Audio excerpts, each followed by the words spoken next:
Hi there, it's Sam from poodles.co.uk. Thank you very much for joining me today. Today's project is this one. It's a twist and close box. Now, I haven't made a twist and close box in ages, and actually I haven't made a four-sided one since I came up with this original design, I want to say a couple of years ago, or two and a half years ago, something like that. But it's a twist and close box because you twist it to close it. And it just opens like that and closed. Super easy to make, and actually if you wanted to put ribbon on, this will go completely flat, but I kind of like the fact that it sticks up a bit. It makes it a little bit quirky and unusual. So I'm going to show you how to make it. Need a piece of cardstock that is 10.5 by 8 inches, 28 by 20 centimetres.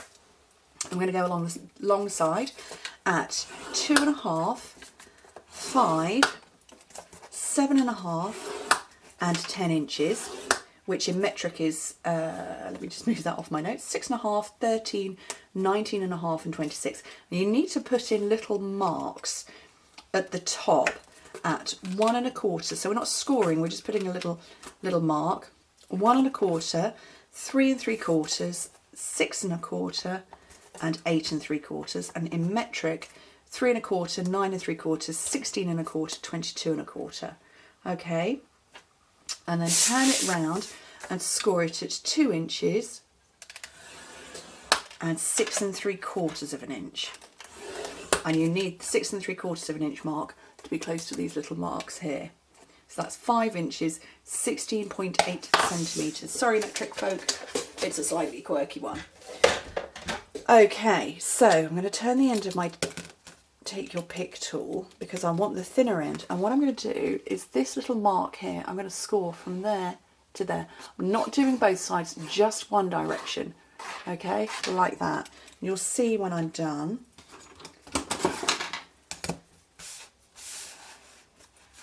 So you do need a ruler, okay, so just in one direction, but do the same for all 4 parts.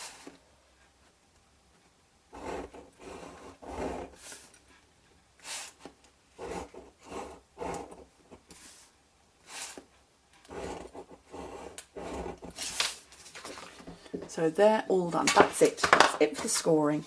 Okay. So burnish your score lines.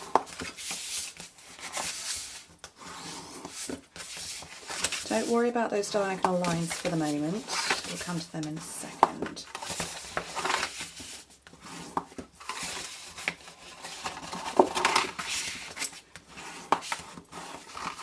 Okay, so that's the top of the box where those score lines are. So just take a little bit off there and take away this part here. And then cut straight up those lines to separate what will become the bottom of the box. Okay, and then these parts, where we've got these lines, fold them in very slightly, and then you'll be able to get your finger in.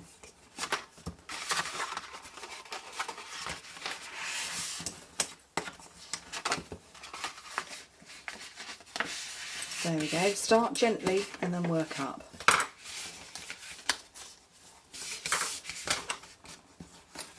And then when it all closes together, that's what will snap shut. Okay, so I'm going to put my beautiful paper on. I love this. This is the Share What You Love Designer Series paper. Just glorious. And it's for our 30th anniversary, so it's got this pearl on it, which you can see in the centre of the flowers. And then this one, there it is. I can tip it. Just gorgeous. They measure 2 1/4 by 4.5 inches. In metric, that is 6 by 11.3 centimetres. I'm not sure why I did this one quite so quirky with the metric. I don't know, normally I make it simpler. I don't know. Like I say, I'm recreating something that I made a couple of years ago. Okay. So all 4 of those into all 4 panels.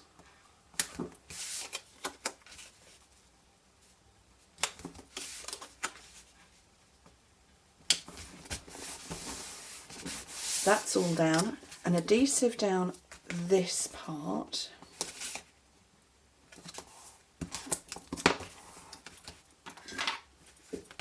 I love this paper because it's a really enormous pack. You get tons of stuff. Loads of paper with it. Just fabulous. Okay, so that's the back. So I'm going to fold 2 sides in, and then that side, and then this one. I'm going to put more adhesive down here.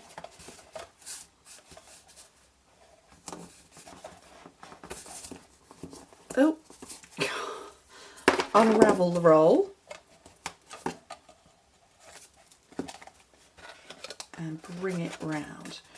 Okay, and then these bits, they're just going to snap shut like that. How cool is that?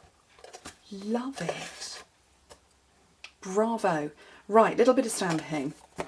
So I've got more mint macaron, 4 1/4 by 2 inches, so 10.8 by 5.5 centimetres. And then I've got Whisper White, 4 by 1 3/4. So you can see it's all getting 1/4 of an inch shorter and narrower than this bit. So the DSP is 1/4 of an inch shorter and narrower. That colour is, that one is. And I'm going to stamp on it. And actually I'm going to stamp exactly the same as I did before, with this lovely big flower here, and the Love What You Do, which was right under my thumb. So let me find a big block. No. I want one I can see through. And I'm going to use Tranquil Tide. Now, although this is mint macaron on here, I want the darker colour so I can bleed it with some Wink of Stella. Okay, and I'm going to set that off. Oh no, that looks to be inked up now.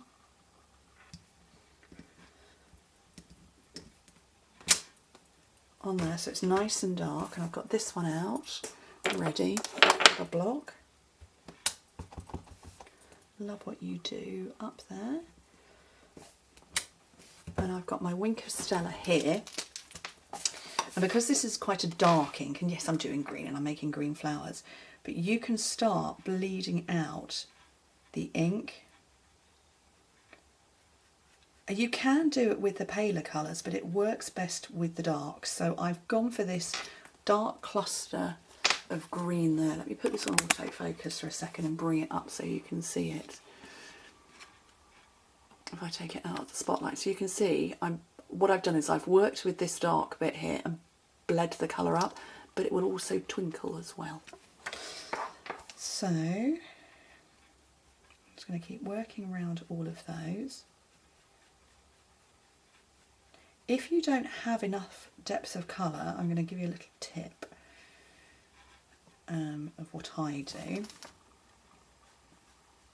I'm going to make one of them much darker for you, because that might be too pale a green. It might be the perfect green for you, it might not be dark enough. So what I do, and this is really naughty, but on my ink pad, if I bring this up, you can see it's raised very slightly. So I take my Wink of Stella and I actually go into the side.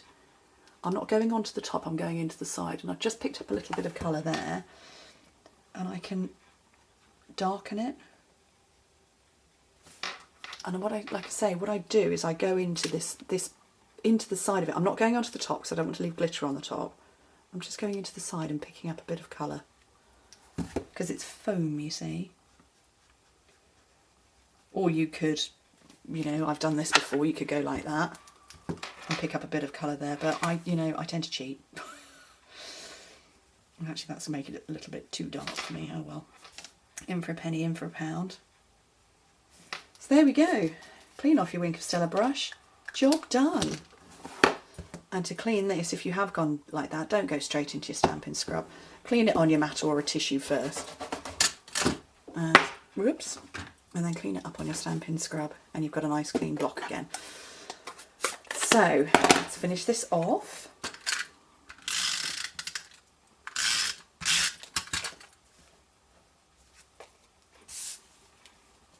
I really do hope you can see the glitter.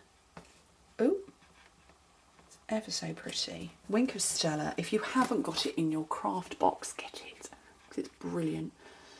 If I tip it that way, hopefully you can see the shine. It's just lovely. Okay, let me find the front of my box, bring it round again.